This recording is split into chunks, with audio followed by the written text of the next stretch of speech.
The folder had been sitting on my workbench for 11 days. I kept telling myself I put it there for practical reasons, that the workbench was solid, flat, and away from the kitchen where coffee rings and Sunday newspapers had a way of swallowing important things. But that was a lie I told myself, the way men my age tell ourselves lots of small lies to get through the morning.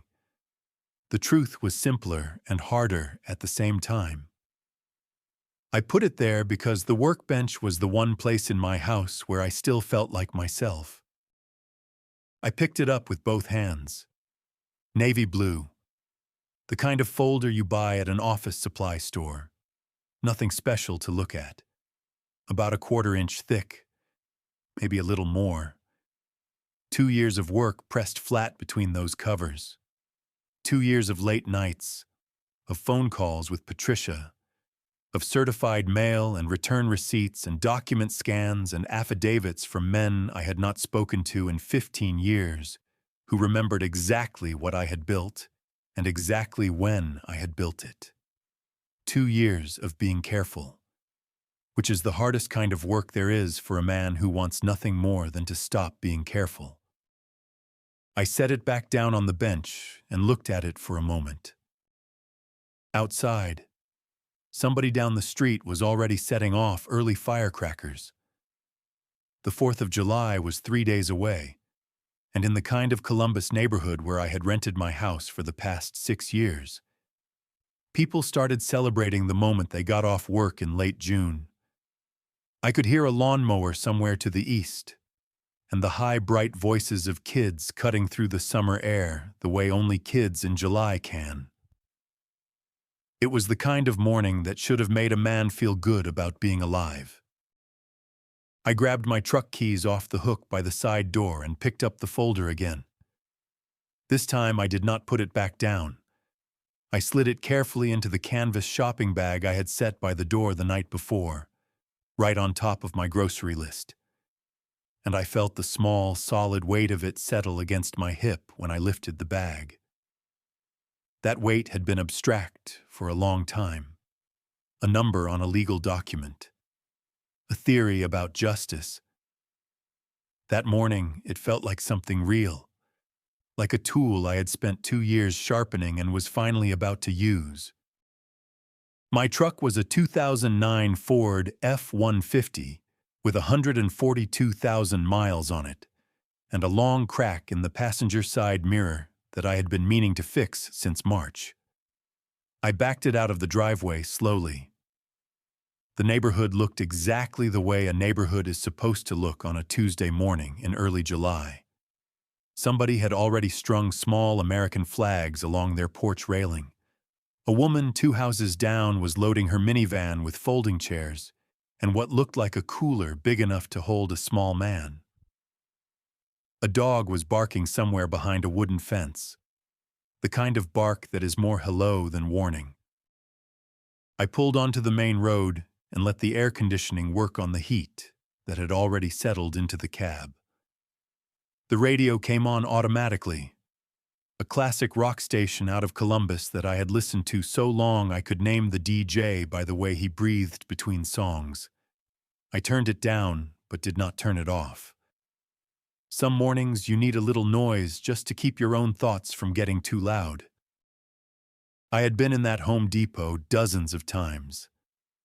It sat out on the east side off a stretch of commercial road that had grown up fast in the late 90s and never quite stopped growing.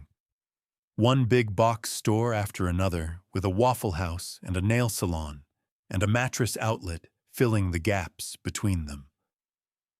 I knew exactly where everything I needed was. 2 8-foot 2x4s for the deck railing I had been putting off since Memorial Day. A box of exterior wood screws. Red, white, and blue bunting for the front porch railing. The cheap plastic kind that I personally find a little tacky, but that the neighborhood association apparently expects. Spray paint. Dark green. For the mailbox post. 9 items total. I had them written on the back of an envelope in my shirt pocket. The list had nothing to do with why I was going. I had known for 8 weeks that Sean Whitmore shopped at that particular Home Depot on Tuesday mornings before a major holiday. I had not followed him there myself. That was not the kind of man I was, and it was not the kind of operation I was running.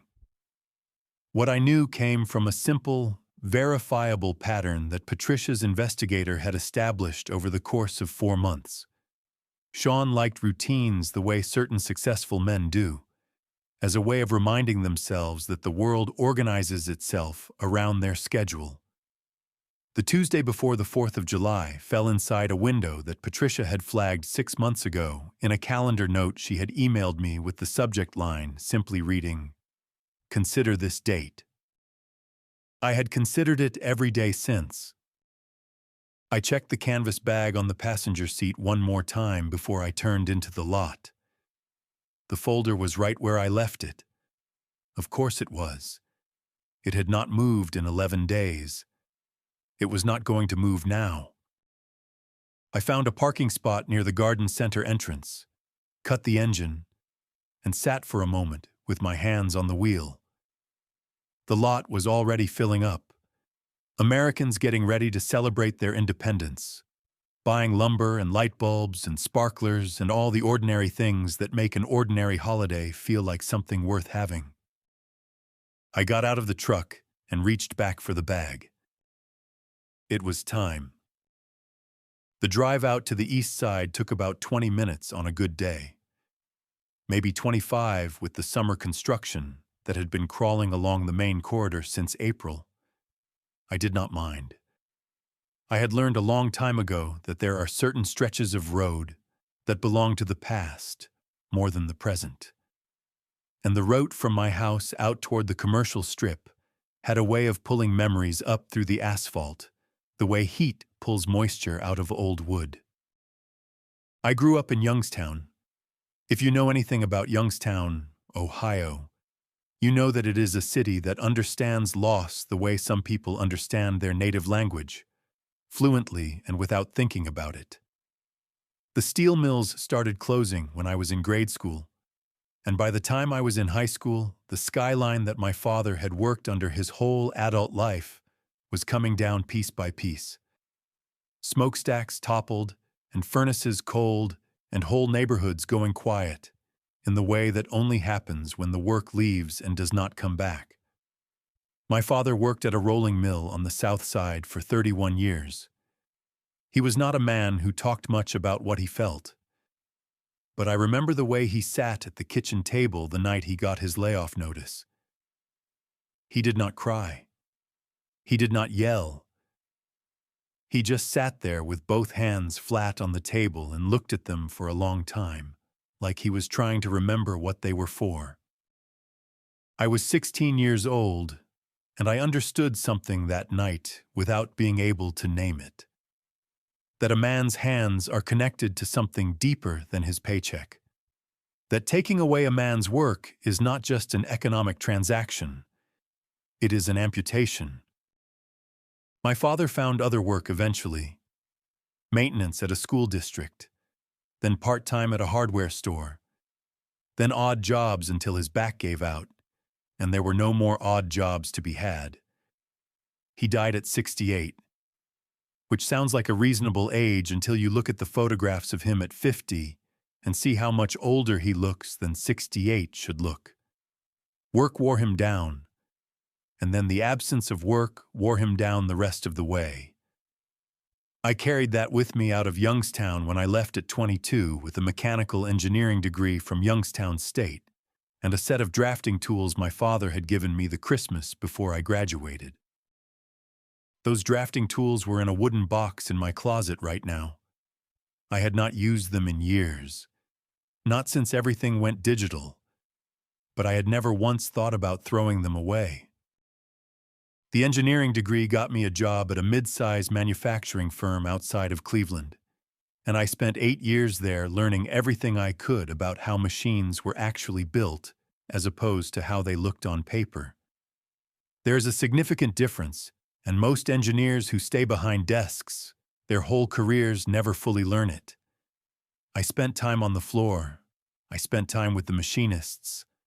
I learned to listen to what metal sounds like when it is under the wrong kind of stress. By the time I was 30, I had a working knowledge of industrial fabrication that I was genuinely proud of. And I had started sketching out ideas on my own time that went beyond what any employer was asking me to do. Those sketches became drawings. The drawings became prototypes.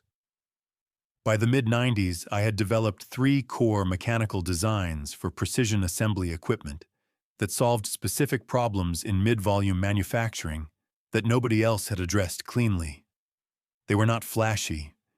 They were not the kind of thing that got written up in trade magazines, but they worked better than anything else on the market for their specific applications. And in manufacturing, working better is the only currency that matters in the long run. I left the Cleveland firm in 1996 and started my own small operation in a leased industrial space outside of Youngstown. Partly because the rent was cheap and partly because I wanted to be close to my father, whose back was getting worse. I called it Callahan Precision Works. It was just me and 2 part-time machinists and a folding table that served as my desk. But I had something that most small operations do not have, which was a product that actually solved a real problem for real customers.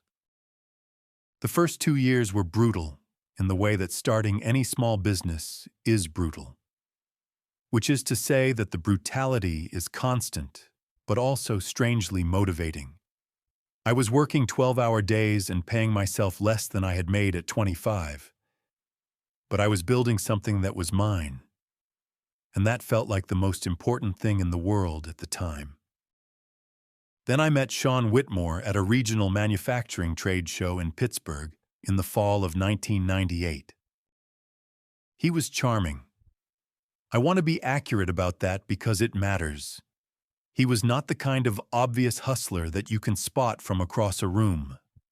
He was the kind of man who listens carefully and asks the right questions and makes you feel like your ideas are as good as you secretly hoped they were.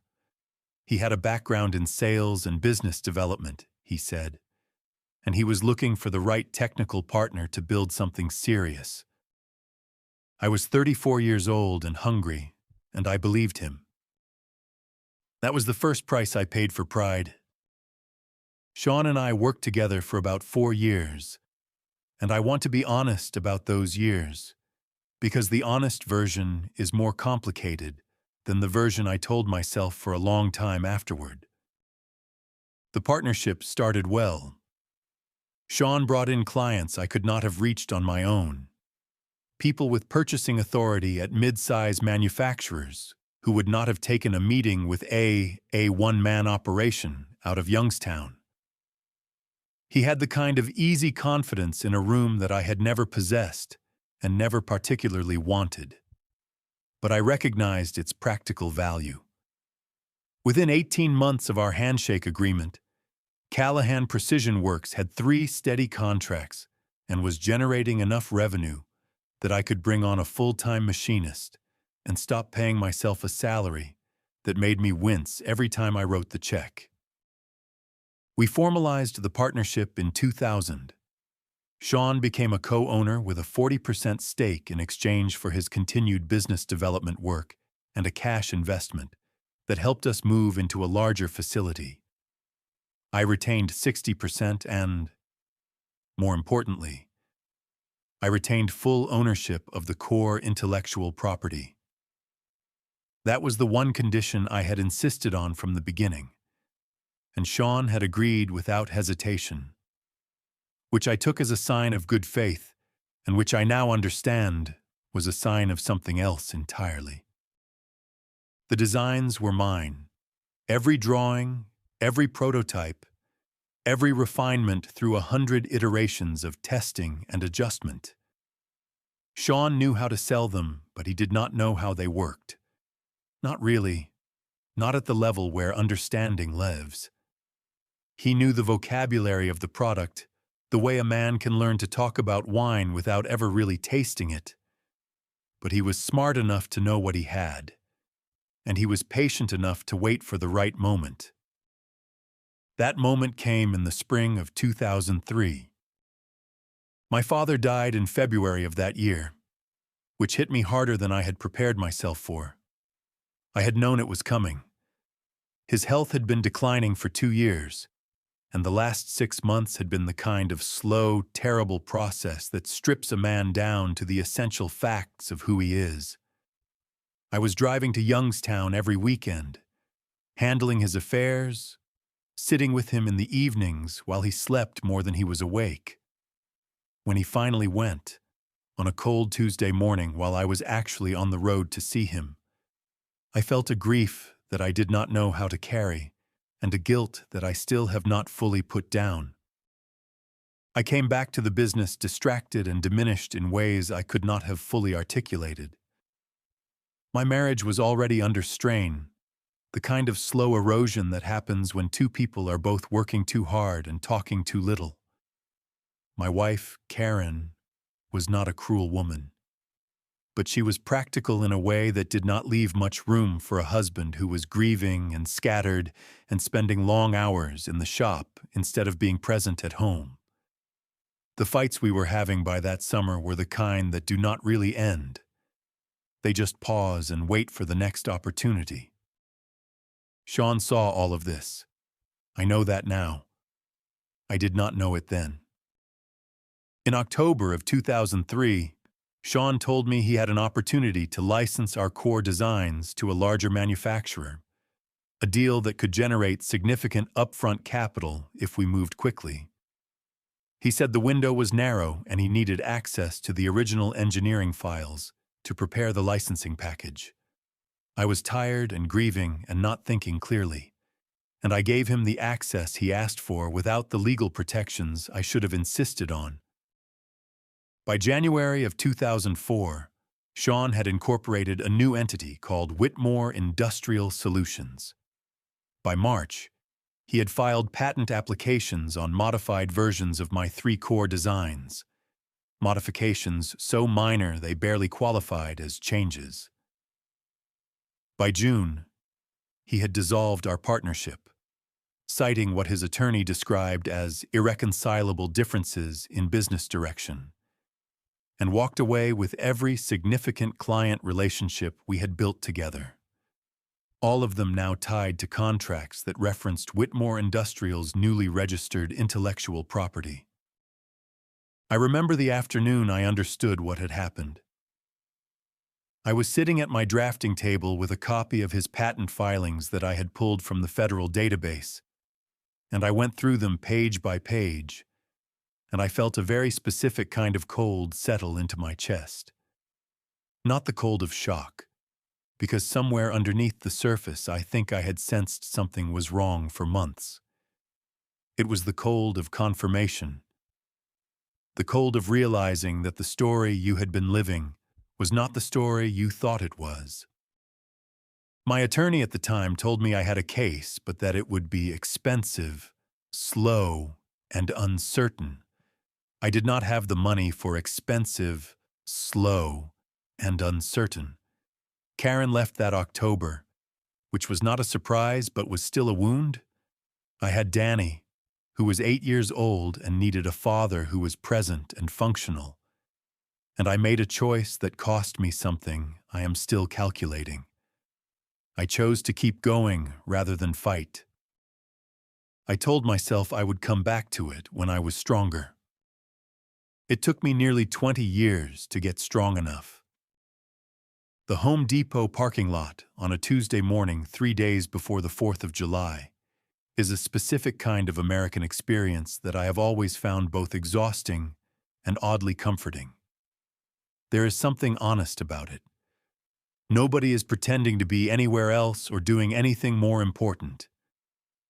They are here for lumber and paint and garden hoses and the particular brand of determination that comes with home ownership in the Midwest, where the winters are long enough that every summer project feels slightly urgent, like you are racing a clock that only you can hear.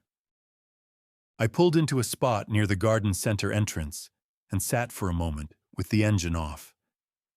The heat came in immediately, the way Ohio July heat does. Not gradually, but all at once, like a door opening into a room that has been closed too long. The lot was maybe 2/3 full, which for a Tuesday morning meant the holiday preparations were well underway. I could see flatbed carts loaded with bagged mulch, a man in a tank top wrestling a rolled section of chain-link fencing into the bed of a pickup, a grandmother with 2 grandchildren who were taking turns sitting in an empty orange cart while she pretended not to notice. I checked my shirt pocket for the envelope with my list.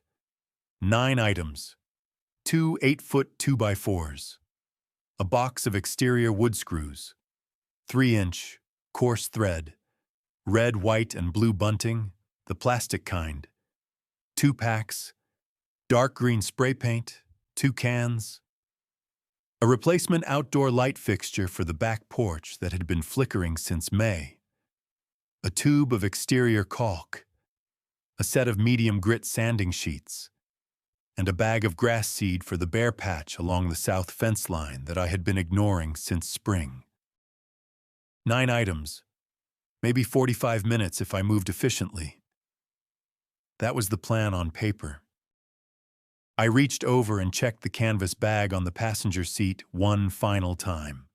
The blue folder was there, exactly as it had been for 11 days, patient in the way that only inanimate objects and very determined people can be patient. I had read through its contents so many times over the past 2 years that I could recite the key documents from memory. The original engineering drawings with their embedded file metadata showing creation dates going back to 1997. The affidavits from 2 former machinists who had worked with me in Youngstown and could testify to the development timeline. The independent technical analysis from a retired patent examiner out of Cincinnati whom Patricia had retained. A 40-page document that compared my original designs to Sean's filed patents with the kind of methodical precision that leaves no interpretive room whatsoever. And the demand letter, 3 pages, formal and surgical, outlining the terms of the proposed settlement and the federal complaint that Patricia was prepared to file by end of business on Friday if no agreement was reached. 2 years of work, a 1/4 inch of paper. I picked up the bag, got out of the truck, and walked toward the entrance. The inside of the store hit me with the familiar combination of cool air, the smell of cut lumber and machine oil and fertilizer, and the particular ambient noise of a large hardware store on a busy morning, the distant whine of a saw from the cutting station, the rumble of heavy carts on concrete, the overhead PA calling for assistance in plumbing. I grabbed a regular cart near the entrance and unfolded my list. I started in lumber, the way I always do, because the heavy items belong in the cart first. The 2x4s were easy to find, and I loaded them myself, sliding them lengthwise over the top of the cart the way you do when you have done it enough times that it is automatic.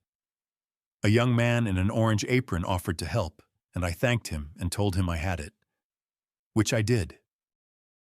From lumber, I moved toward the hardware aisle for the wood screws. The store was busy, but not chaotic. The kind of productive morning crowd that moves with purpose and mostly stays out of each other's way. I passed a display of American flag windsocks near the seasonal section and noted that they were already picked over. Only the large size left, which told me the holiday shoppers had been at it for days. I was almost to the hardware aisle when I saw him. He was at the far end of the adjacent aisle, the one that ran parallel to mine, separated by a tall shelving unit loaded with power tool accessories. I could see him through the gap between 2 sections of shelving, a partial view, maybe 3/4 of his profile, but it was enough.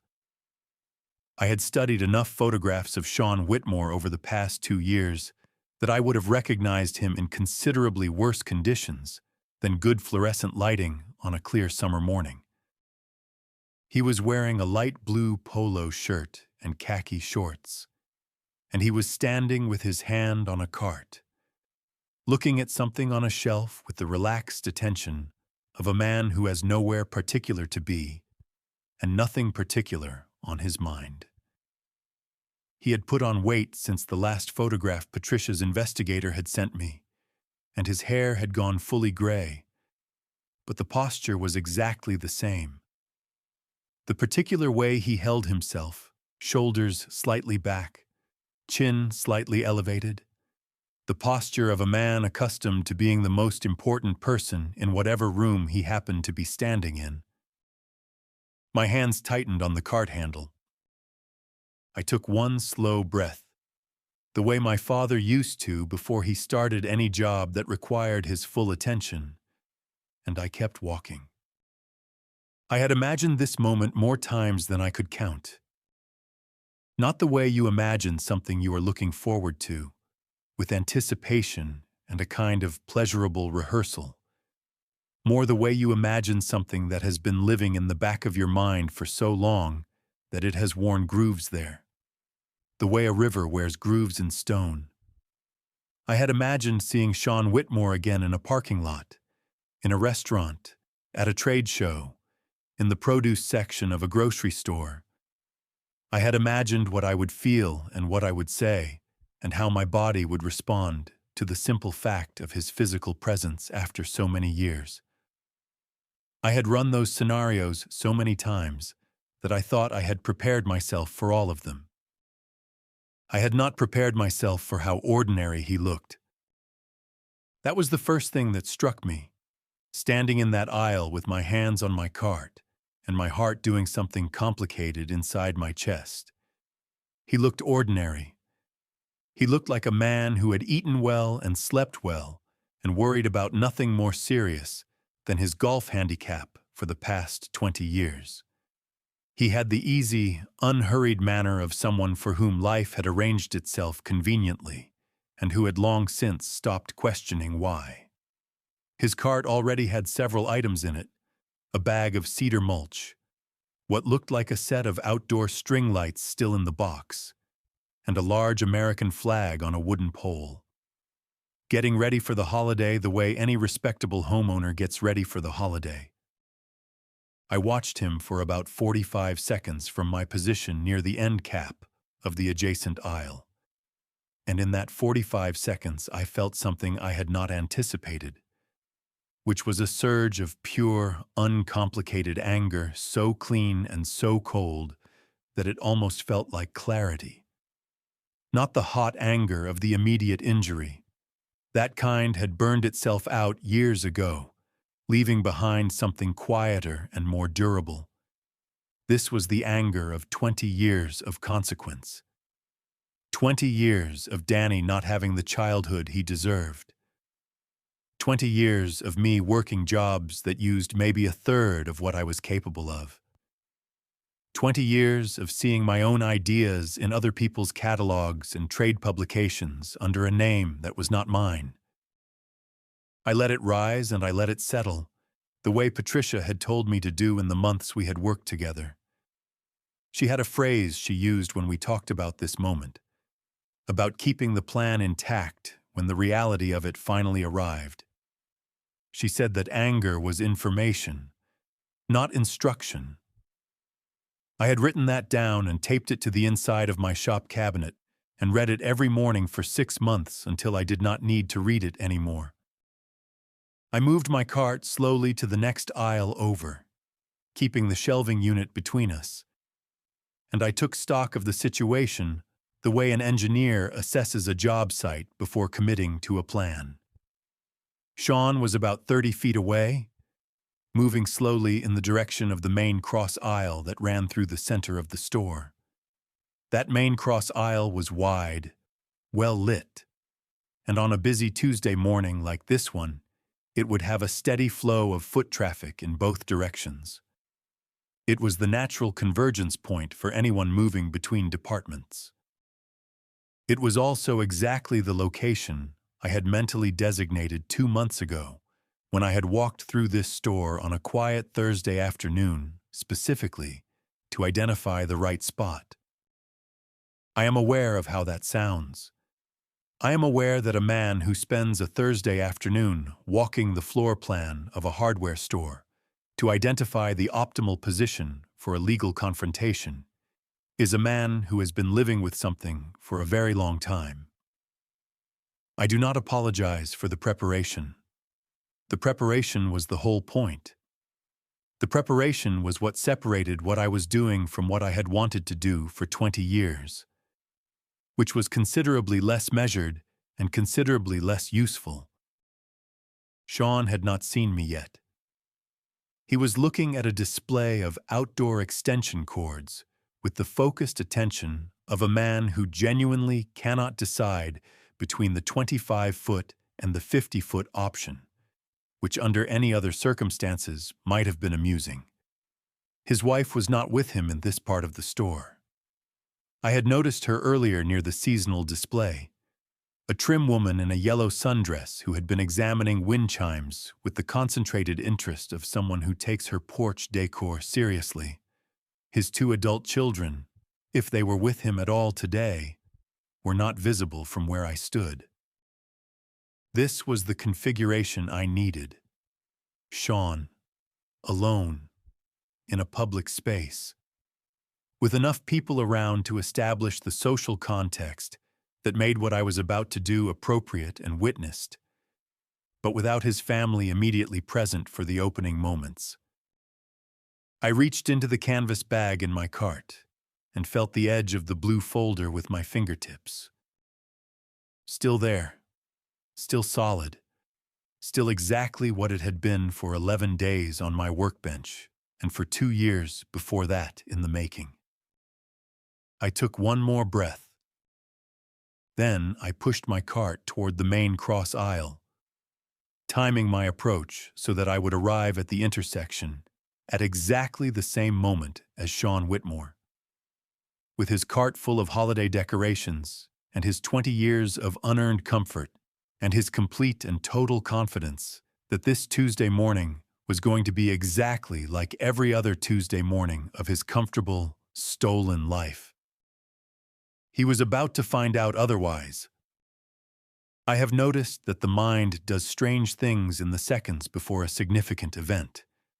It does not stay in the present where you need it. It goes somewhere else entirely.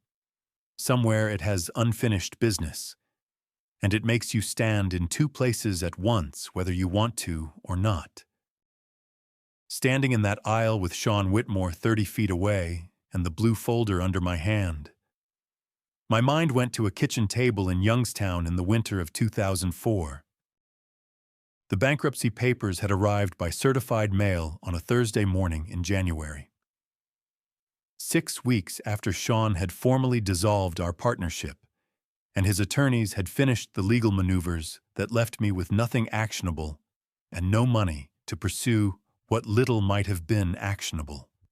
I remember the envelope, brown, legal size, with the return address of a federal court in the upper left corner printed in that particular institutional font that communicates bad news before you even open it. I had been expecting it, which did not make it easier. Expecting bad news and receiving bad news are 2 different experiences, and the gap between them is where a certain kind of grief lives. I sat at my kitchen table and opened it. Danny was at school. It was a Thursday, and I had made sure it was a Thursday because I knew what was coming, and I had arranged for it to arrive on a day when I would be alone in the house for 6 hours. I am not sure why that felt important. Some things a man needs to absorb without an audience. I have never been able to describe adequately what bankruptcy papers smell like, but they have a smell. The particular combination of legal weight paper and ink and something else underneath. Something that might just be the smell of finality.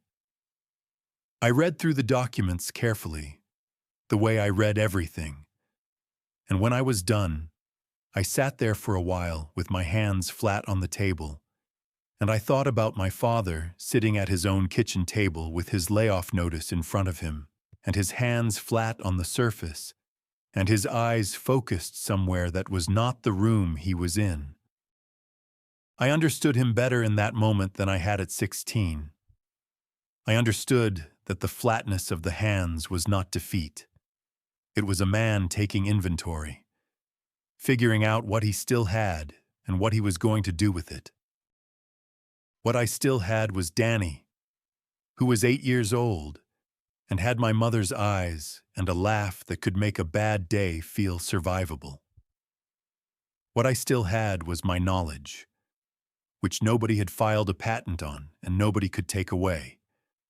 What I still had was the ability to work, which I had inherited from a man who kept working long after the work stopped being what he had hoped it would be. What I did not have was the house. I had to tell Danny about the house on a Saturday morning in March, 2 months after the bankruptcy papers arrived and 3 weeks before we had to be out. I had been practicing the conversation in my head for those 3 weeks, trying to find a version of it that was honest without being more than an 8-year-old needed to carry. There is no good version of that conversation.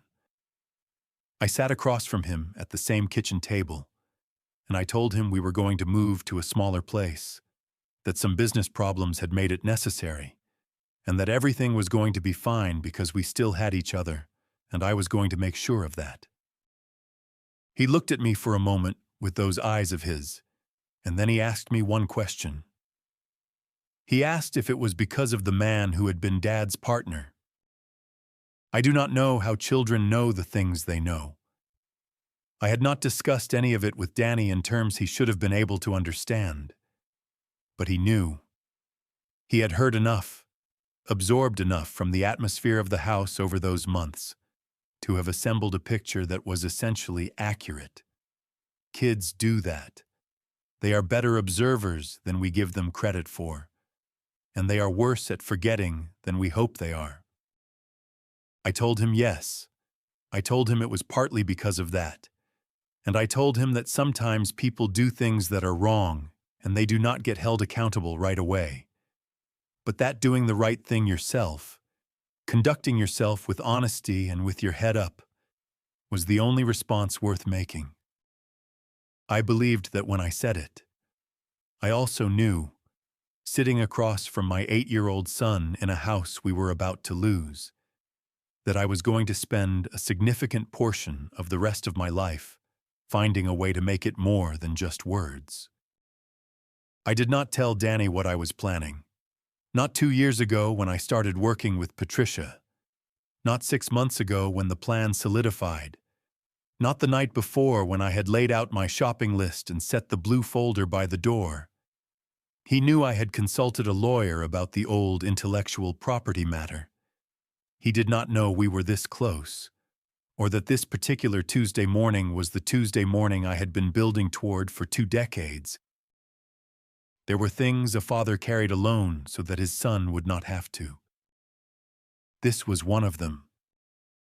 The apartment we moved into that spring was on the 2nd floor of a 2-story building on the east side of Youngstown. The kind of place that had been built in the 70s with the specific ambition of being functional and nothing more. 2 bedrooms, 1 bathroom, a kitchen that was really just one end of the living room with a counter separating them. The carpet was a shade of brown that I believe was originally beige. The radiator in the hallway made a sound at 2 in the morning that I can only describe as a man arguing with himself in a language nobody else speaks. Danny never complained about that apartment. Not once. Not in the 2 years we lived there. He was 8 years old, and then 9, and then 10. And he did what kids do, which is adapt to the reality they are given with a flexibility that adults have mostly lost. He made a friend in the building, a boy named Marcus, whose family lived directly below us, and the 2 of them spent that first summer running up and down the exterior stairs and riding bikes in the parking lot until the streetlights came on. Watching him from the window on those evenings, I used to have to remind myself that a childhood is not a balance sheet. That a boy can be happy in a second-floor apartment with brown carpet just as completely as he can be happy anywhere else. I found work within 3 weeks of the bankruptcy. A manufacturing firm outside of Youngstown needed a senior process engineer, and my experience was exactly what they were looking for, which was both a relief and a particular kind of humiliation that I kept entirely to myself. I was 40 years old, with 15 years of genuine expertise and 3 proprietary designs that were currently generating revenue for someone else's company. And I was sitting across a desk from a hiring manager who was 28 and asking me about my salary expectations with the careful politeness of someone who knows the answer is going to be lower than it should be. I took the job. I did good work there. I was professional and competent, and I showed up every day, and I contributed more than I was paid for. Which is what you do when you have a son and a brown carpet apartment and a radiator that argues with itself at 2 in the morning. But I will tell you what those years were like on the inside. Because the outside was manageable, and the inside was something else entirely. Every 6 months or so, a trade publication would run a piece on Whitmore Industrial Solutions, their growth trajectory, their expanding product line, the precision assembly equipment that had positioned them as a significant player in mid-volume manufacturing. There were photographs sometimes. Sean at an industry conference. Sean accepting some regional business award.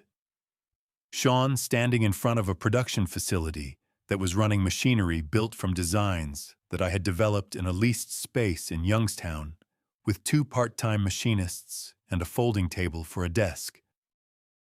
I read every one of those articles. I am not proud of that. But I read them. I read them the way you probe a sore tooth with your tongue. Not because it feels good, but because some part of you needs to know it is still there. And every time I read one, I felt the same sequence of things in the same order. First the anger, cold and familiar, then the grief, which was different from the anger and in some ways worse, and then something harder to name, a kind of resolute stillness that settled in after the other 2 had passed through. A quiet voice somewhere in the back of my mind that said not yet, but did not say never. The not yet kept me functional. It kept me from doing something intemperate that would have cost me the only things I had left. But it also cost me something of its own, carrying that much unresolved weight for that many years. There were nights when it sat on my chest, like something physical, and I would lie awake in whatever house or apartment I was renting at the time and run the numbers in my head. Not financial numbers, but the other kind. The ones that tell you what your life has actually amounted to versus what it should have. And the gap between those 2 figures was a specific kind of pain that I did not share with anyone. I moved to Columbus when Danny was in high school, following a better job opportunity at a larger firm. The work was more interesting, the pay was better, and the distance from Youngstown helped in ways I had not fully anticipated. I stopped reading the trade publications. Or rather, I stopped reading them every time and started reading them only occasionally, which was progress of a kind. Danny went to Ohio State and studied computer science, which made me proud in a way that I found difficult to articulate without becoming embarrassingly emotional about it. So I mostly just told him I was proud and left the depth of it implied. He graduated, got a good job, moved into his own place in Columbus. He turned out well, better than well. He turned out like a man I would have wanted to know regardless of whose son he was. It was around the time Danny got settled in his career that I finally allowed myself to think seriously about the not yet. 2 years ago, I picked up the phone and called Patricia Holt. Patricia Holt had a reputation in Columbus legal circles that I had spent about 3 months researching before I made the call. She was not the kind of attorney who advertised on bus benches or ran television spots during the evening news. She was the kind whose name came up in conversations between people who knew what they were talking about, mentioned quietly and with a particular kind of respect that is different from the respect people give to someone who is merely successful. She had spent 12 years at a large firm doing intellectual property litigation before going out on her own, and the cases she had taken since then were, by her own stated preference, the ones that other attorneys considered too old, too complicated, or too expensive to be worth the effort. I found that last part in a profile a Columbus Business Journal had run on her 2 years prior. I read it 3 times. I called her office on a Wednesday morning in late September, 2 years ago, and spoke to her assistant, who asked me to describe the nature of my matter in general terms. I said it involved intellectual property theft, a violation that had occurred approximately 18 years prior, and that I had documentation supporting the claim but required a professional assessment of its legal viability. There was a brief pause, and then the assistant said Ms. Holt would call me back by end of day. She called at 4:47 that afternoon. Our first meeting was in her office downtown, a 10th floor space that was orderly in the way that serious working offices are orderly. Not decorative tidiness, but functional organization, every surface dedicated to actual use. She was in her mid-50s, with the kind of focused attention that makes you feel simultaneously comfortable and slightly examined. She listened to my initial summary without interrupting, which I appreciated, and when I finished, she asked 4 questions that told me immediately she understood exactly what kind of case this was, and exactly what it would require to pursue it successfully. The first question was about the original documentation.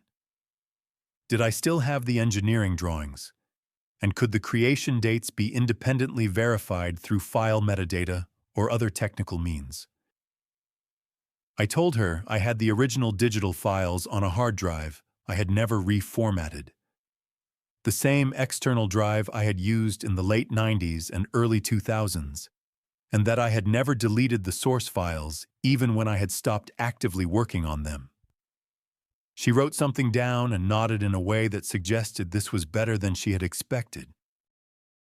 The second question was about witnesses. Were there individuals who had direct knowledge of my development process during the relevant period? People who had seen the work in progress and could establish a credible, independent timeline? I gave her the names of the 2 machinists who had worked with me at Callahan Precision Works. Both were still living, both had stayed in the Youngstown area, and both had, over the years, made comments to me in passing that indicated they remembered clearly what they had seen and what they thought about how things had ended. She wrote both names down. The third question was about Sean's patent filings. Had I obtained copies, and had I done any preliminary comparison between his filed designs and my original drawings? I had. I pulled out the folder I had brought with me. A different folder than the navy blue one I carried today.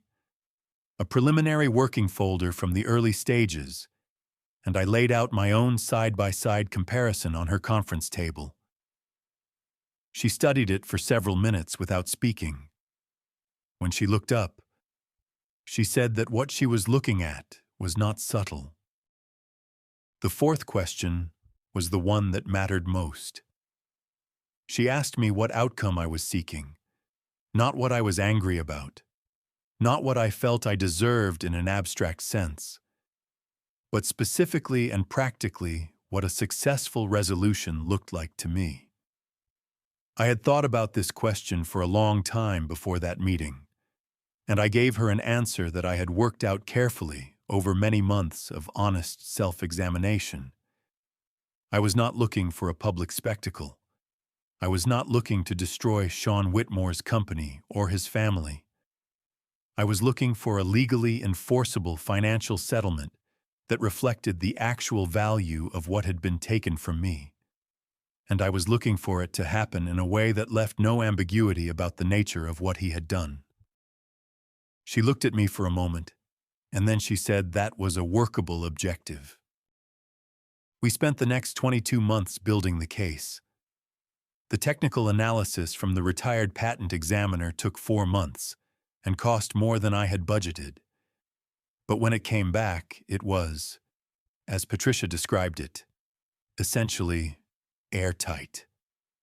The affidavits from the 2 machinists were obtained over 2 separate trips I made to Youngstown, sitting in kitchens and living rooms with men I had not seen in 15 years, watching them sign their names to documents that confirmed what I had always known. The demand letter went through 11 drafts before Patricia was satisfied with it. When it was finally done, she assembled the complete package into a navy blue folder and slid it across her desk to me. She said I should keep it somewhere I would not lose it. I told her it was going on my workbench. She smiled for the first time in 22 months of working together and said that sounded about right. I want to be precise about what I did for the next 12 minutes. Because precision matters when you are describing something you have thought about as carefully as I thought about this. I did not follow Sean through the store. I want to be clear about that distinction because it is not a minor one. Following a man through a store is the behavior of someone who has not thought things through, someone operating on impulse and adrenaline.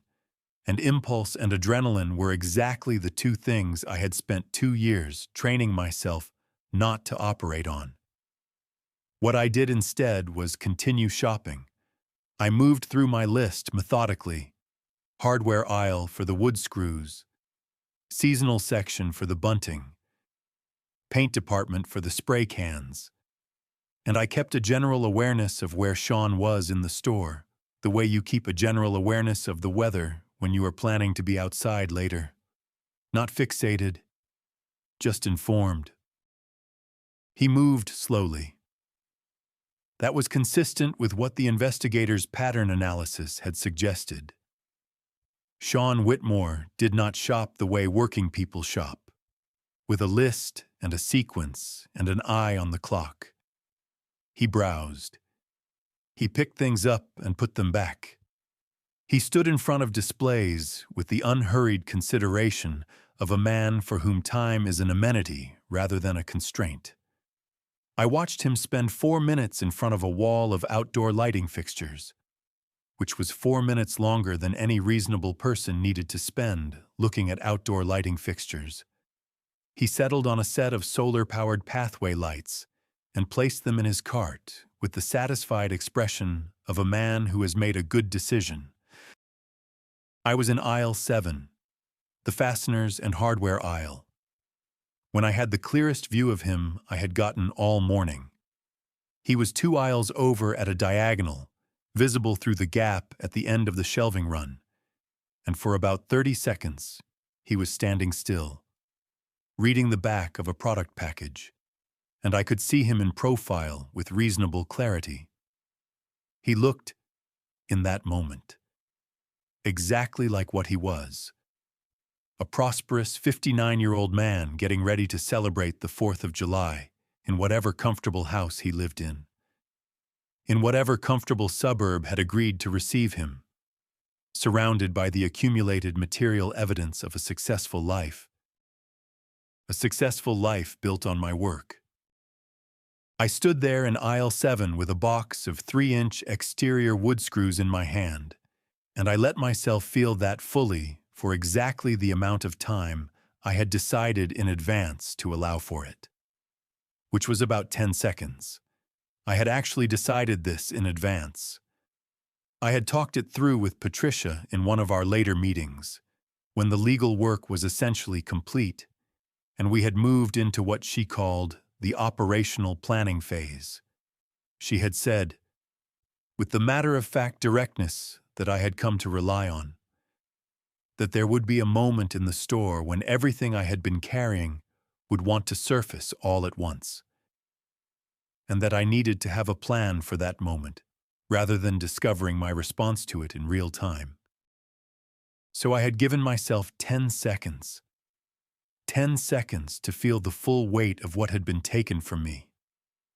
The business, the house, the years of working below my capacity, the specific and irreplaceable damage done to a period of Danny's childhood that could not be returned. The long nights and the trade publications and the radiator that argued with itself at 2 a.m, and the drafting tools in the wooden box in my closet that I never used anymore and could not bring myself to throw away. 10 seconds. And then I put the wood screws in my cart and kept moving. The main cross aisle was busy by the time I was ready to make my approach. A steady flow of shoppers moved in both directions. Carts loaded with the lumber and hardware and seasonal decorations of an American holiday weekend. The overhead lights were bright and even, the kind of institutional fluorescence that makes everything look slightly more real than it actually is, which I have always thought was an underrated quality in a space where you are about to do something that needs to be clearly seen. I positioned my cart at the entrance to the main cross aisle and waited. Sean was coming from the far end, moving at his characteristic unhurried pace. Cart loaded and expression easy. His wife was not with him. I had confirmed that she was still in the seasonal section 2 aisles back, examining a display of decorative lanterns with the focused attention that had kept her occupied for the past several minutes. He was alone in the way that I needed him to be alone, present in a public space, surrounded by witnesses, but without the immediate complication of his family. I thought briefly about my father, about his hands flat on the table, about the way he had looked at them like he was trying to remember what they were for, and then gotten up the next morning and gone back to work because that was what you did, and because giving up was not a language he spoke. I thought about Danny at 8 years old, asking me if it was because of the man who had been Dad's partner. I thought about Patricia's navy blue folder sitting in my canvas bag. Then I pushed my cart forward into the main cross aisle. It was time to finish this. He did not see me until I was close enough that there was no reasonable way for either of us to pretend otherwise. That was by design. I had timed my approach so that by the time Sean Whitmore registered that someone had pulled a cart across the mouth of the main cross aisle directly in front of him, we were already within conversational distance, maybe 8 feet apart. And the flow of shoppers moving behind us on both sides had naturally created a brief pocket of relative stillness around the two of us. The way foot traffic will briefly organize itself around any minor interruption in its path. He stopped his cart. His first expression was the reflexive, mild irritation of a man whose progress has been interrupted. The automatic frown of someone about to say, "Excuse me," in a tone that does not actually mean "excuse me." Then he looked up at my face. I watched the recognition move through him. It was not instantaneous. It took about 3 seconds, which felt considerably longer than 3 seconds from where I was standing. First, the frown held. Then something shifted behind his eyes. A flicker of uncertainty. Then a more careful attention. And then, unmistakably, the recognition itself. The color in his face did not drain exactly, but it changed quality, the way a room changes when a cloud passes over the sun outside. He said my name, just my name, in a tone that was not quite a question and not quite a statement. The tone of a man who is buying himself a moment to figure out which version of himself he is going to need for whatever comes next. I said hello. Sean. In the same voice I use when I am explaining a technical problem to someone, level and clear and entirely without heat. I had practiced that voice, not the words. There was no script for this opening, but the register, the temperature of it, because the temperature was the whole message. A man who shouts tells you he is out of control. A man who is cold and level tells you he has been thinking about this for a long time, and he is not finished yet. He made a small movement toward something that might have been a smile. The instinctive social reflex of a man accustomed to managing uncomfortable situations with surface warmth. He said something about how long it had been, and how I was looking well, and some additional words that I am sure were perfectly serviceable as conversational filler, but that I did not fully process because I was not there for conversation. I told him I only needed a few minutes of his time. Something about the way I said it stopped the social reflex cold. He looked at me with a more careful attention now. The kind of attention that has shed its manners because it suddenly needs both hands free for something else. His eyes moved briefly to the canvas bag in my cart, and then back to my face, and I could see him running calculations behind his expression. The rapid private arithmetic of a man who has lived for 20 years with the knowledge of what he did and has always understood, on some level, that arithmetic has a way of coming due. Around us. The store continued its Tuesday morning business without particular interest in the two of us. A woman pushed her cart past on our left with a polite murmured pardon, navigating around the minor obstruction we represented with the practiced efficiency of a seasoned Home Depot shopper. An older man in a veteran's cap selected a package of weather stripping from a nearby display and moved on. The overhead PA announced a clearance on patio furniture in a cheerful recorded voice. The ordinary world continued to be ordinary, indifferent and unhurried, while something that had been 20 years in the making arrived quietly at its appointed moment. I reached into the canvas bag. I want to describe what it felt like to pull that folder out, because I have thought about it since, and I think the feeling was important. It did not feel triumphant. It did not feel like the dramatic climax of a story I had been telling myself. It felt more like the completion of a piece of precision work, the final step of a process that had been engineered carefully over a long period of time. And the primary feeling was something close to professional satisfaction. The specific quiet pleasure of a job that has been done correctly. I placed the navy blue folder on top of the items in Sean's cart, flat and centered, the way you place a document when you intend for it to be taken seriously. I told him it contained documentation of a federal intellectual property violation. I told him my attorney's name and contact information were on the cover sheet.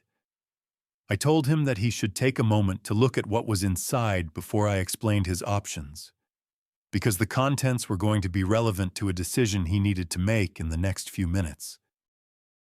He looked at the folder the way a man looks at something he has been expecting for a long time and is still not ready for. His hand moved toward it and stopped. Then he picked it up. He opened it. I stood there with my hands on my own cart, and I watched Sean Whitmore read the first page of 2 years of work, and I felt something I had not expected to feel in that moment, which was an almost complete absence of satisfaction and a very clear, very steady sense of purpose. We were not done yet, but we were close. He read slowly. That surprised me a little. I had expected him to skim, the way people skim things they are afraid of, touching the surface without going in. But Sean read carefully, turning each page with the deliberate attention of a man who understands that he cannot afford to misread what is in front of him. I watched his eyes move across the lines, and I watched his jaw tighten incrementally as he moved deeper into the document. The way a vice tightens, one small turn at a time, until the thing it is holding has no room left to move. The first section of the folder was the chronological documentation of my original designs. Patricia had organized it with the precision she brought to everything, beginning with the earliest digital files from 1996 and moving forward through each iteration, each refinement, each prototype test record. All of it time-stamped and independently verified by the technical analysis that followed. The metadata from the original engineering software was reproduced in a format that a non-engineer could follow. Dates and file identifiers and version histories that established, without any reasonable ambiguity, exactly when each design had come into existence and under whose hand. The second section was the side-by-side comparison that the retired patent examiner had prepared. 40 pages of technical analysis laid out in columns. My original drawings on the left, Sean's filed patents on the right, with the examiner's annotations in a third column identifying each point of correspondence. The modifications Sean had made to my designs before filing them were marked in red.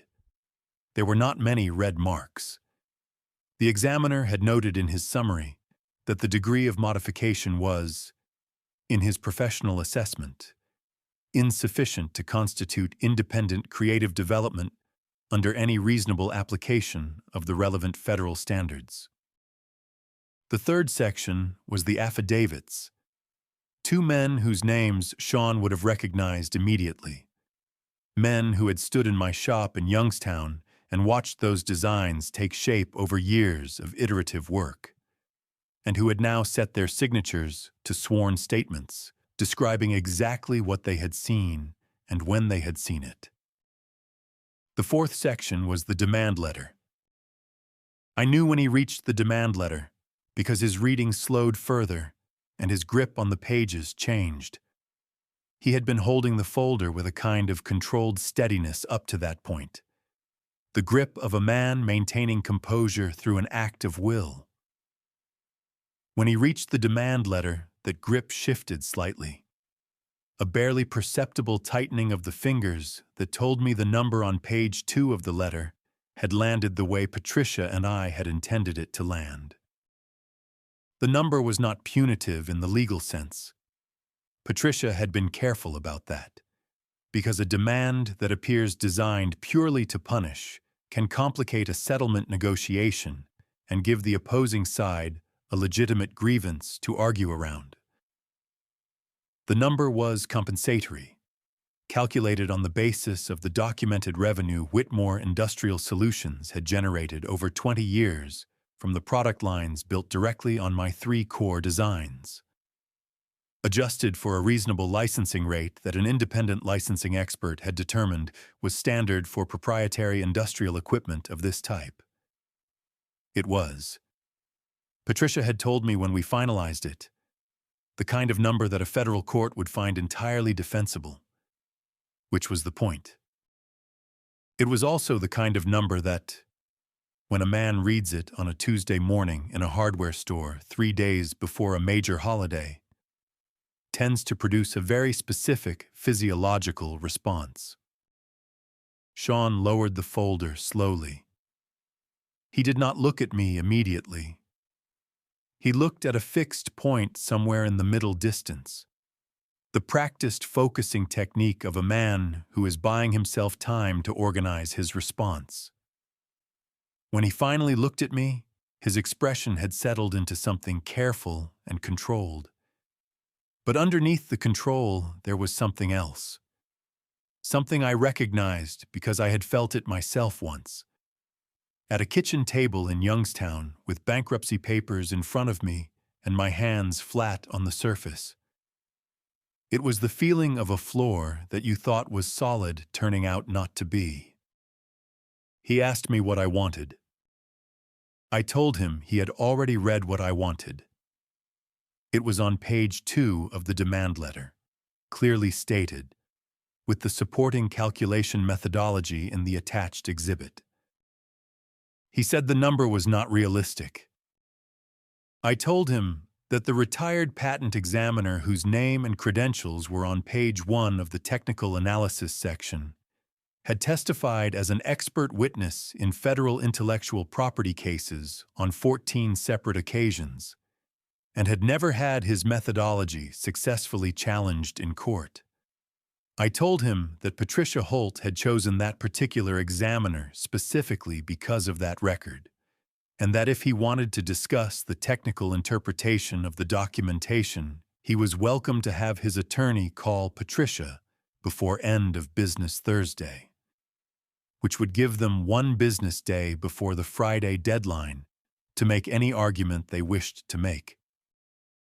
The second thing I told him was that an investigator retained by Patricia's firm had spent 4 months documenting the revenue history of the 3 specific product lines at Whitmore Industrial Solutions that were built directly on my original designs, and that the calculation methodology used to arrive at the settlement figure in the demand letter was fully documented in the exhibit attached to page 2.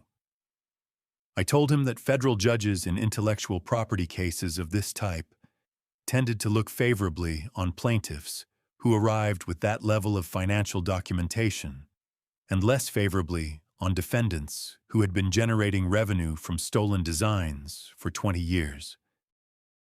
He was quiet for a moment after that. Then he asked about the Friday deadline. He said that 3 days was not a reasonable amount of time to review a matter of this complexity with his legal counsel. His voice had lost some of its recovered steadiness. The measured confidence was still there, but it was working harder now. The way an engine works harder when the load increases. I told him the Friday deadline was not arbitrary. Patricia had filed a notification of intent with the relevant federal office 2 weeks prior.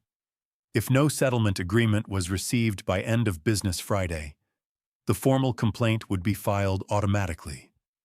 I told him I wanted him to understand that clearly, because I did not want there to be any confusion later about whether the deadline was negotiable. It was not negotiable. He looked at me for a long moment. Then he looked past me, in the direction of the seasonal section, where his wife had been examining decorative lanterns, and I saw something move across his face that was not calculation or legal strategy. It was something more personal and more complicated. The look of a man measuring the distance between where he is standing and everything he has arranged his life around, and finding that distance suddenly and uncomfortably uncertain. I reached into my canvas bag and produced a single additional document, a 2-page settlement agreement that Patricia had prepared as a clean, executable version of the terms outlined in the demand letter. I placed it on top of the blue folder in his cart. I told him that if he wished to avoid the filing of the federal complaint and the associated public record that a federal filing creates, he had the option of executing that agreement today, in which case Patricia would confirm receipt by close of business and the Friday filing would be withdrawn. He looked at the settlement agreement. Then he looked at me. He asked me if I was seriously asking him to sign a legal document in a Home Depot. I told him that the document was straightforward, that his signature on page 2 in front of a witness constituted a binding preliminary agreement, and that his attorneys could complete the formal execution process with Patricia's office over the following 2 weeks. I told him the preliminary agreement was sufficient to stop the Friday filing. I told him I had a pen. The silence between us lasted long enough that I became aware again of the ambient sounds of the store around us. The distant saw, the PA system, the rumble of carts. The ordinary Tuesday morning of ordinary American life proceeding without concern for either of us. Then Sean Whitmore reached into the cart and picked up the settlement agreement. He read it, both pages, carefully. The same deliberate attention he had given the folder. When he finished, he held it in his hand for a moment without speaking, looking at it the way a man looks at something he has known was coming for a long time and has run out of reasons to keep avoiding. He asked me if I had that pen. I did. I want to be careful about how I describe what happened next, because I have thought about it many times since, and I believe the truth of it is more interesting than the version a man might be tempted to tell if he were trying to make himself sound a certain way. I had expected to feel something large when Sean Whitmore put pen to paper. I had been carrying the weight of this moment for 20 years, and in the way of things carried that long, it had accumulated a significance in my imagination that I understood intellectually was probably beyond what any single moment could deliver. Patricia had warned me about this in one of our later conversations. In the practical, matter-of-fact way she warned me about things. She had said that resolution rarely feels the way anticipation tells you it will feel, and that the most important thing was not to mistake the absence of the expected feeling for the absence of meaning. She was right, as she generally was about things she had thought carefully about. What I felt when Sean uncapped the pen and positioned the settlement agreement against the flat surface of a nearby shelf end cap was not triumph. It was not the release of 20 years of pressure in one cathartic rush. What I felt was something considerably quieter and more durable, a kind of deep structural settling, the feeling of a foundation that has been under lateral stress for a very long time finally returning to plumb. The engineering analogy is not accidental. It was exactly that mechanical, and exactly that profound. He signed on the designated line on page 2. His handwriting was the same as I remembered it from partnership documents we had signed together 20 years ago. A slightly aggressive forward lean to the letters.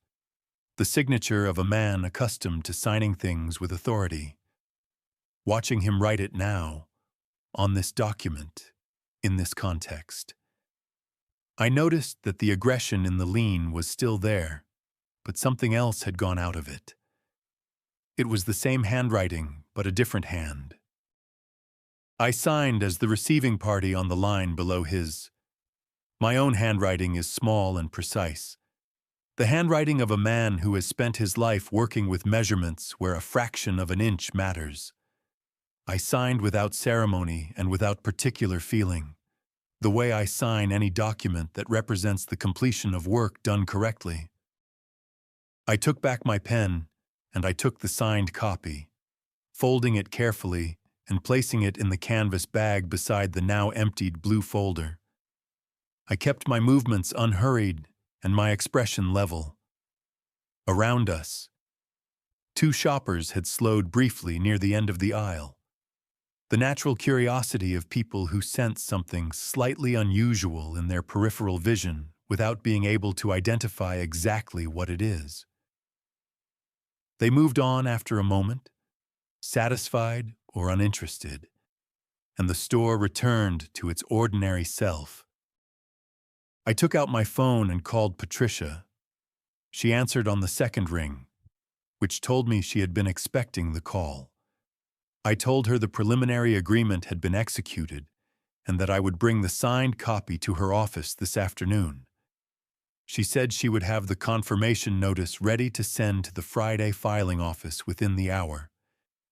I thanked her and ended the call. The whole conversation took less than 45 seconds. Sean had not moved. He was standing with his hand still resting on his cart, watching me complete the call with an expression that I found difficult to categorize precisely. It was not the expression of a defeated man, or not only that. It was more complex than defeat. There was relief in it. The particular relief of a man who has been waiting for a consequence to arrive and can now stop waiting.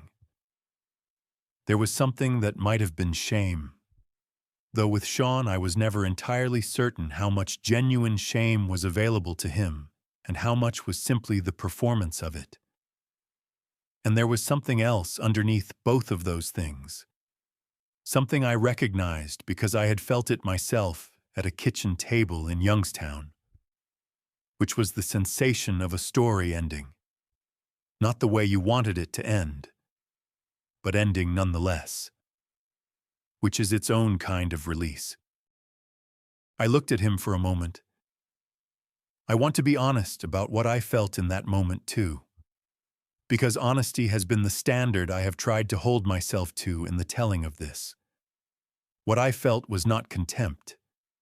I had carried contempt for a long time, and it had been a heavy and corrosive thing to carry.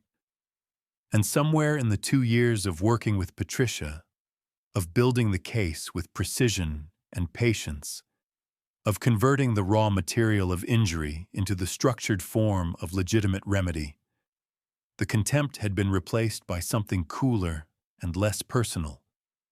I did not hate Sean Whitmore standing there in that aisle. I had simply finished a piece of work that needed finishing, and he was the job site, and the job was done. I told him that Patricia's office would be in contact with his attorneys by end of day to begin the formal execution process. I told him the timeline and the remaining terms were all in the document he had just signed. I told him to enjoy the 4th of July. Then I picked up my canvas bag, straightened my cart, and turned back toward the remaining items on my list. I still had 6 things left to buy. I finished my shopping in about 20 minutes. I found the outdoor light fixture in the electrical aisle without difficulty. A simple brushed nickel fixture that would do the job without calling attention to itself, which was exactly what I wanted from a back porch light. The exterior caulk was where it always was, bottom shelf of the building materials section. And I took a moment longer than necessary selecting the right formulation because my hands needed something to do. The sanding sheets were easy. The grass seed took a few minutes because the store had reorganized the lawn and garden section since my last visit, and I had to find an employee to point me in the right direction, which a young woman in an orange apron did with the cheerful efficiency of someone who genuinely liked her job. I did not see Sean again, whether he had left the store or simply moved to a different section. I did not know and did not look for. He was no longer a variable in my day. He was a completed transaction, a signed document in a canvas bag. A phone call Patricia was already processing. He had receded from the foreground of my attention the way a finished job recedes, present as a fact, but no longer requiring active thought. I checked out at a regular register rather than the self-checkout lanes, partly because I had lumber that needed to be scanned by a cashier, and partly because I wanted the ordinary human transaction of a Tuesday morning purchase. Someone to hand me a receipt and wish me a good day and mean absolutely nothing by it. The cashier was a heavy-set man in his mid-40s with a patient face and a name tag that said Gerald. He scanned my items without comment, asked if I had found everything I needed, and when I said yes, he told me to have a great 4th and meant absolutely nothing by it, which was exactly right. I loaded the truck myself.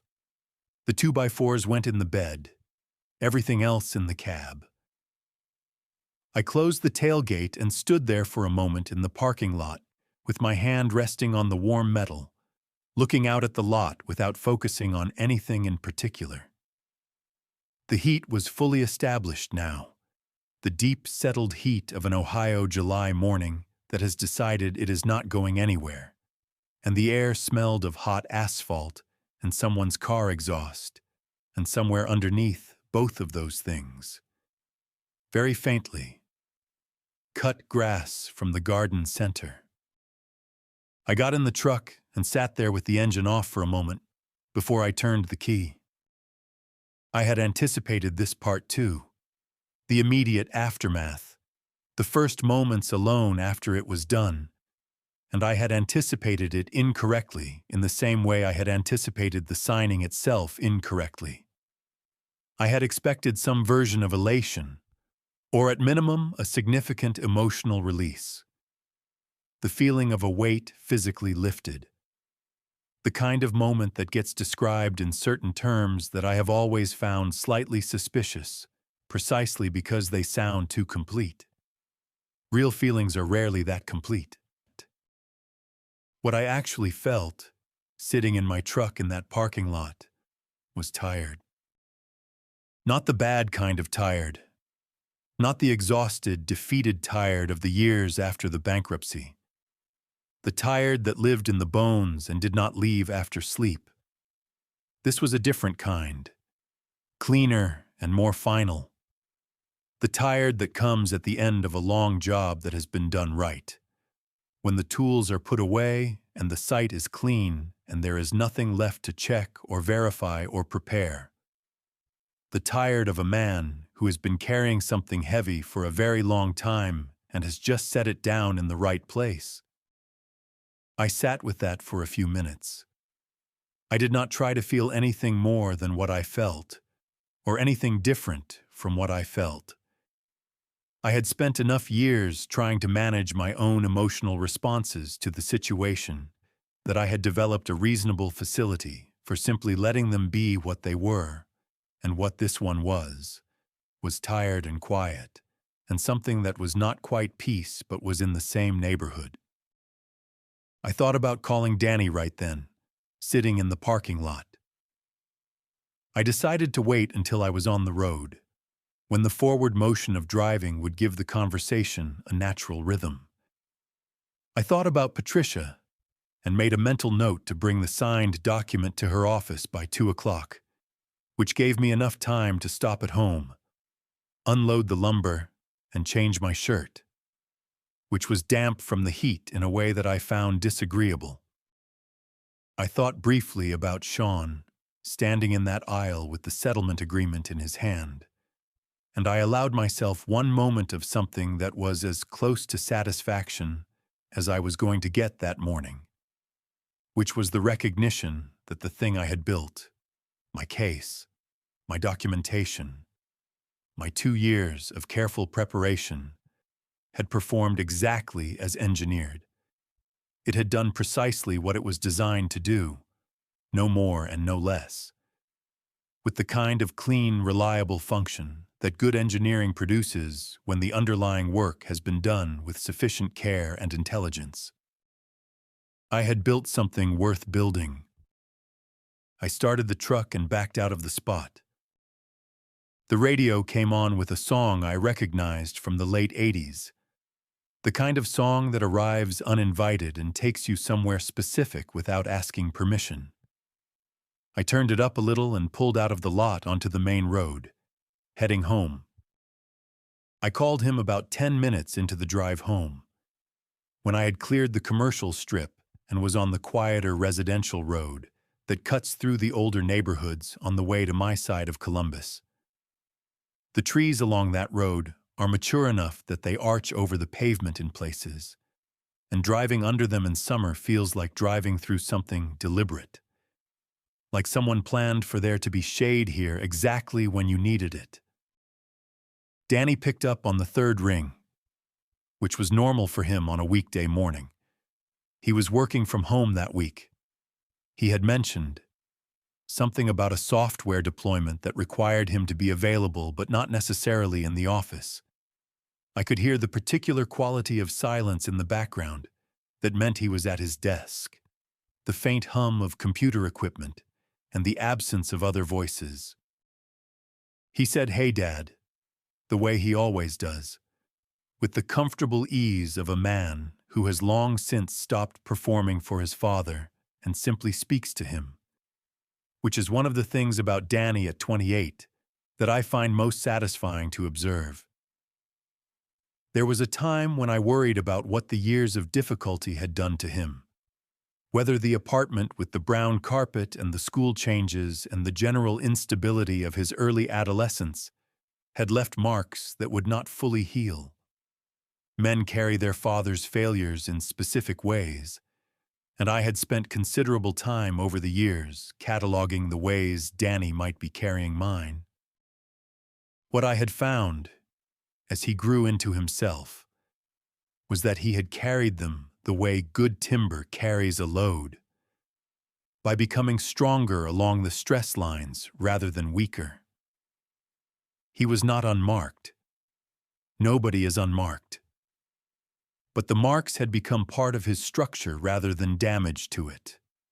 And watching that happen over the years had been one of the more quietly remarkable experiences of my life.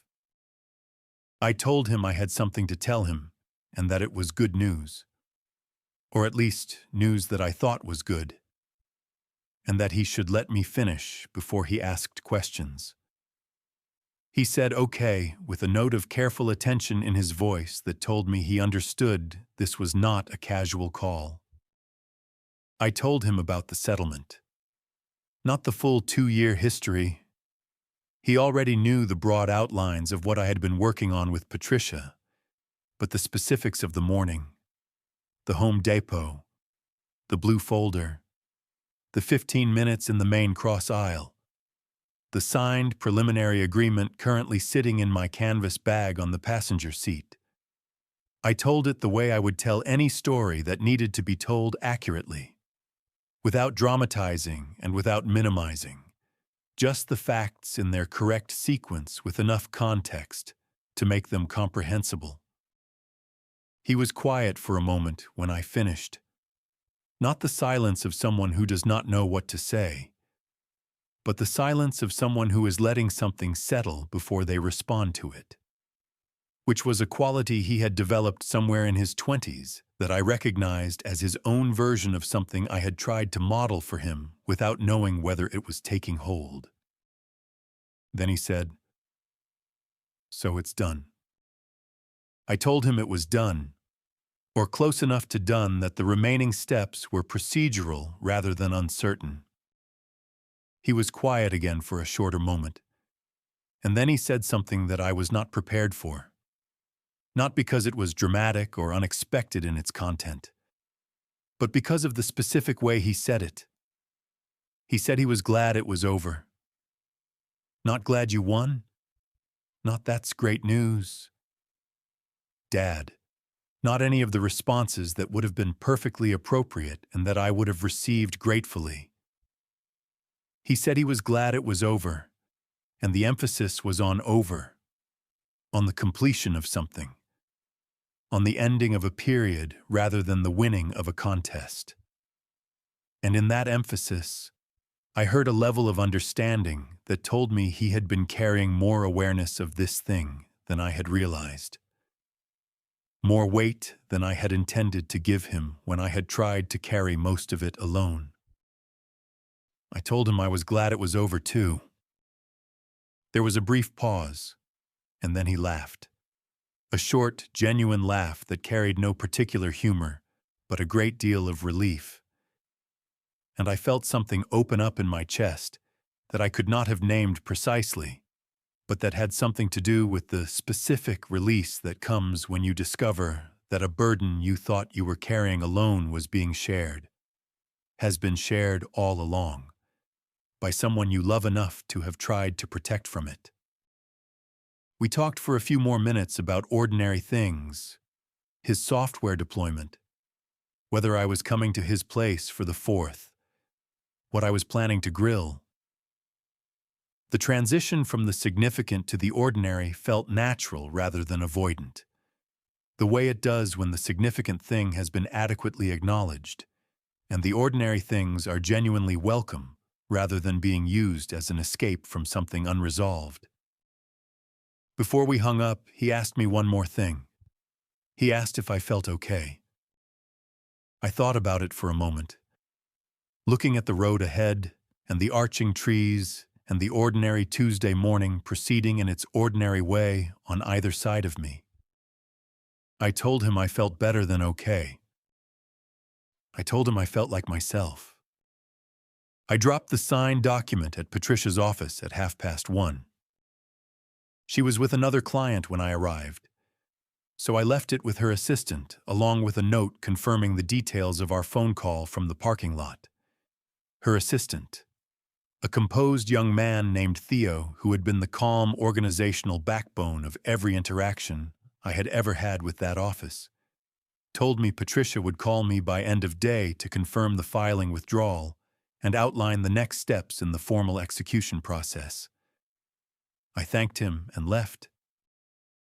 I drove home, unloaded the lumber from the truck bed, and stacked it in the garage along the south wall where it would stay dry and accessible for the deck railing project I had been postponing since Memorial Day.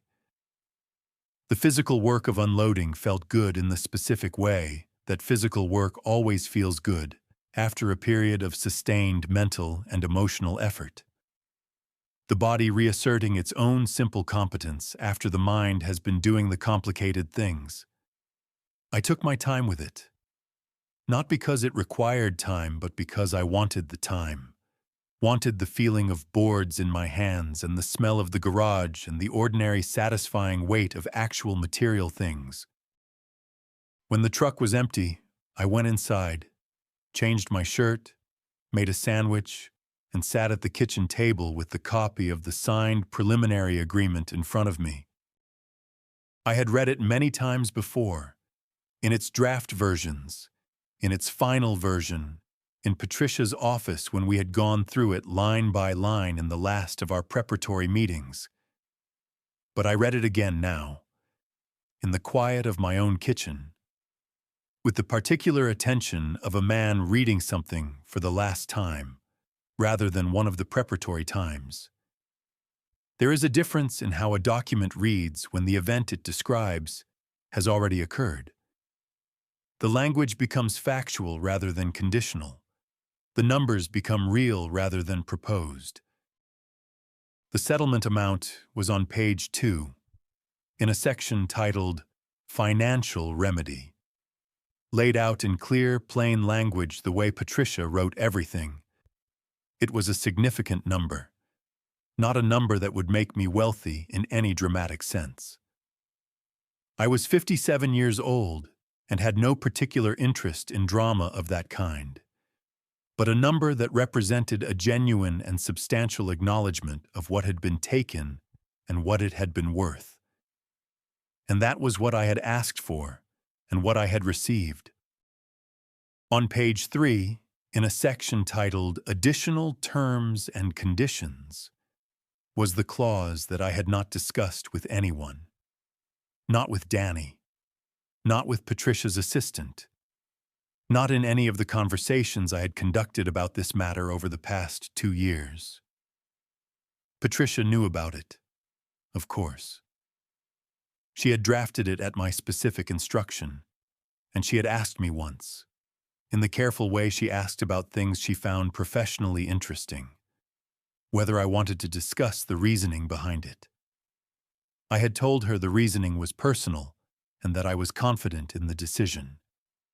She had accepted that without further inquiry, which was one of the many things I had come to appreciate about working with her.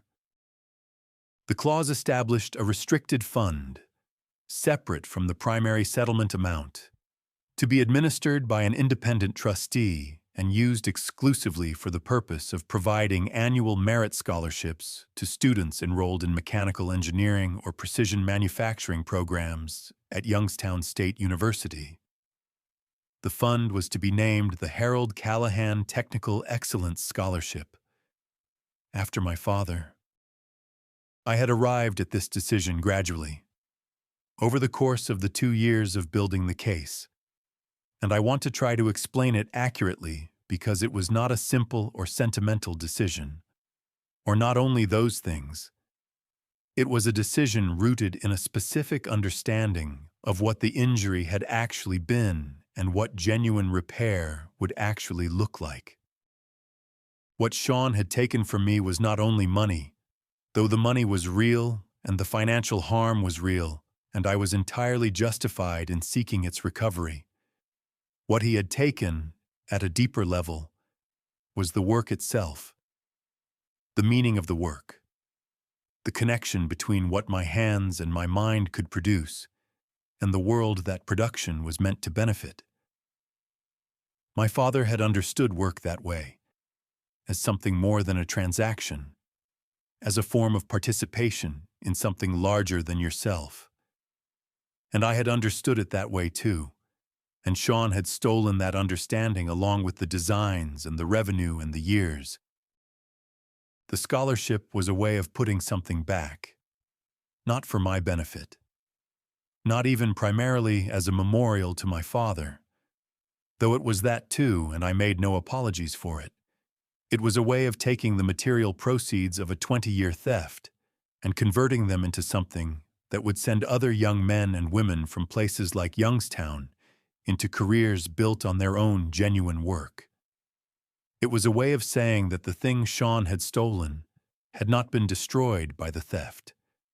It had only been delayed. My father had given me a set of drafting tools the Christmas before I graduated.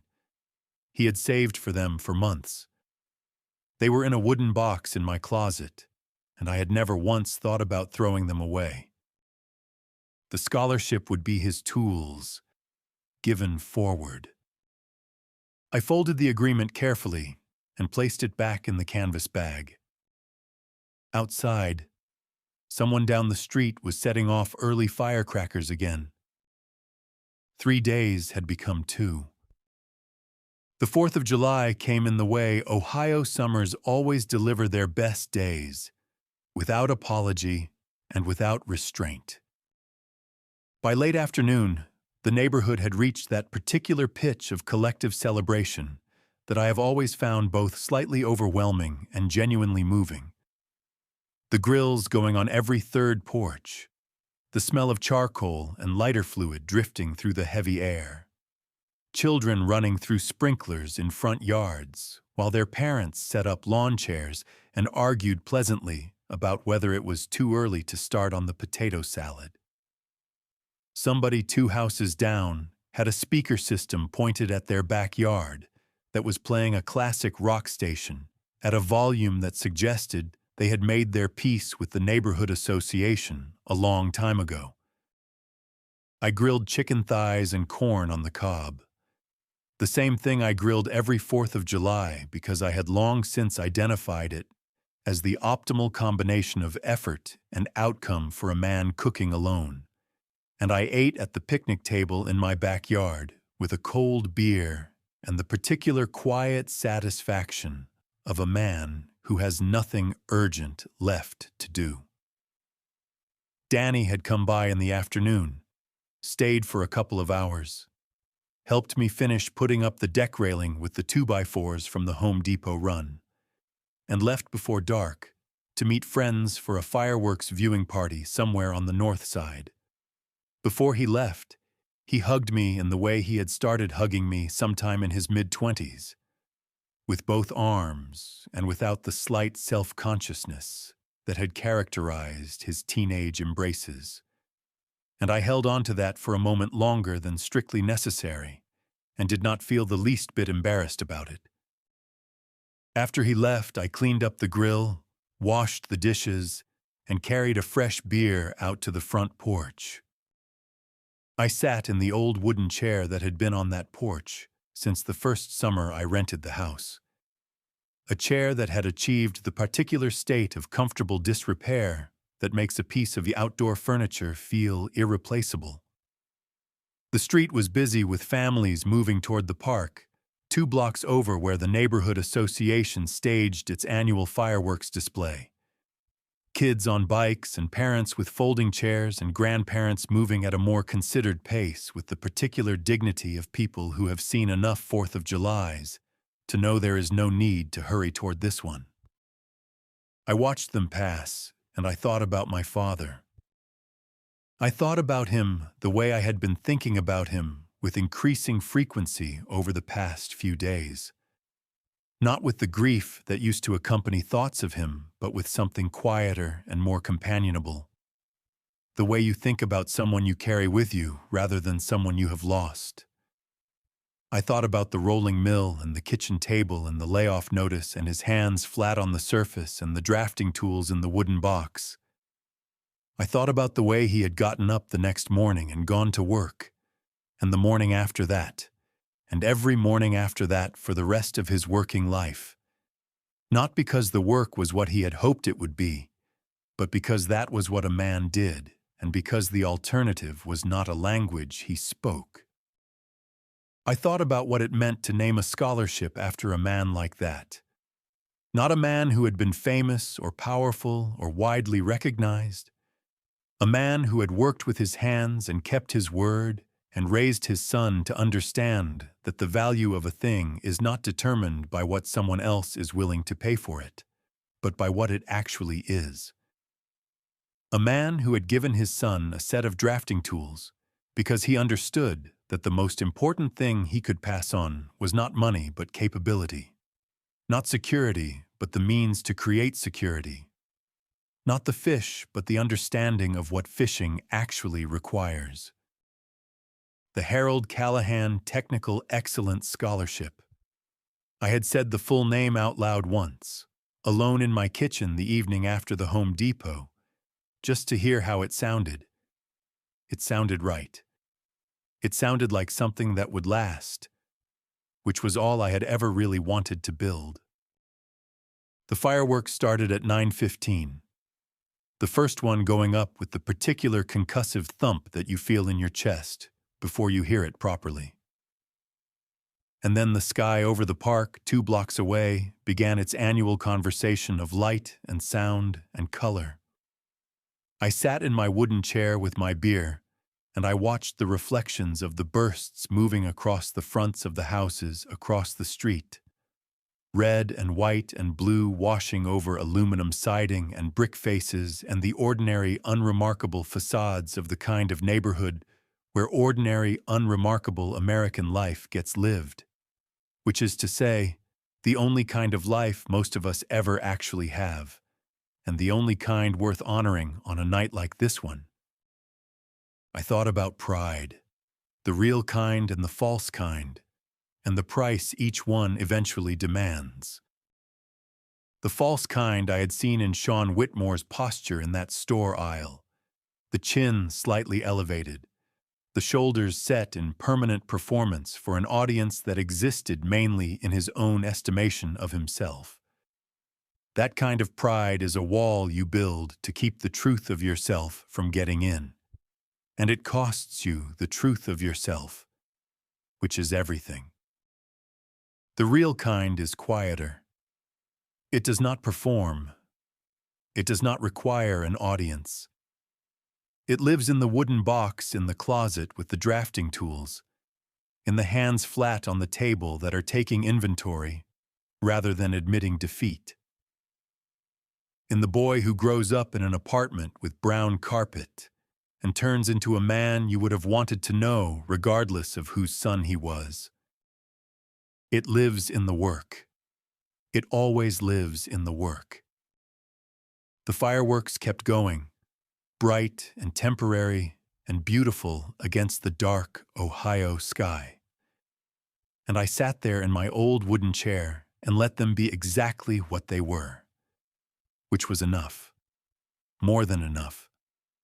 I finished my beer and set the bottle down on the porch rail and folded my hands in my lap. And for the first time in longer than I could accurately calculate, I felt the particular quality of stillness that I can only describe as the absence of something that has been present so long you stop noticing its weight until the moment it was gone. I slept well that night, deeply and without interruption. The way my father used to sleep after a long day of work that had been done right, which was, I had come to understand, one of the most honest measures of a life that exists. I did not dream about anything in particular. I did not need to. If you have stayed with me this long, through the garage and the parking lot and the hardware store aisle and the long drive home and the fireworks over Columbus, then I want you to know that I am grateful for that. Genuinely and specifically grateful. Not in the way people say thank you when they mean nothing in particular by it, but in the way a man is grateful when he has told a true story and someone has had the patience and the generosity to listen to the whole of it. I am not a man who tells stories easily. I spent most of my adult life keeping the important things close and the surface of things smooth and unrevealing, the way men of a certain generation were taught to operate.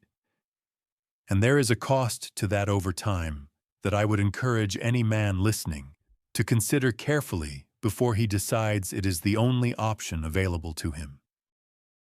What I know now, at 57, sitting on the other side of a morning that took 20 years to arrive, is that the weight you carry in silence does not disappear because you refuse to speak of it.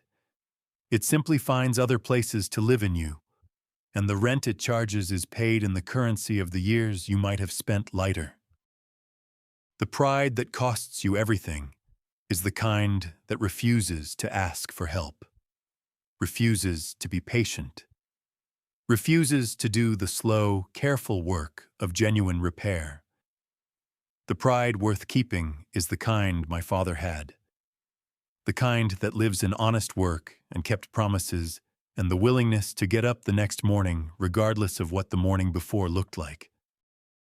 If this story meant something to you, I would be glad to know it. Share it with someone who might need it. And if you are a man carrying something heavy right now, something old and unresolved and expensive to keep, I hope you find your blue folder. I hope you find your Patricia Holt, and I hope you sleep well on the other side of it. God bless, and thank you for listening.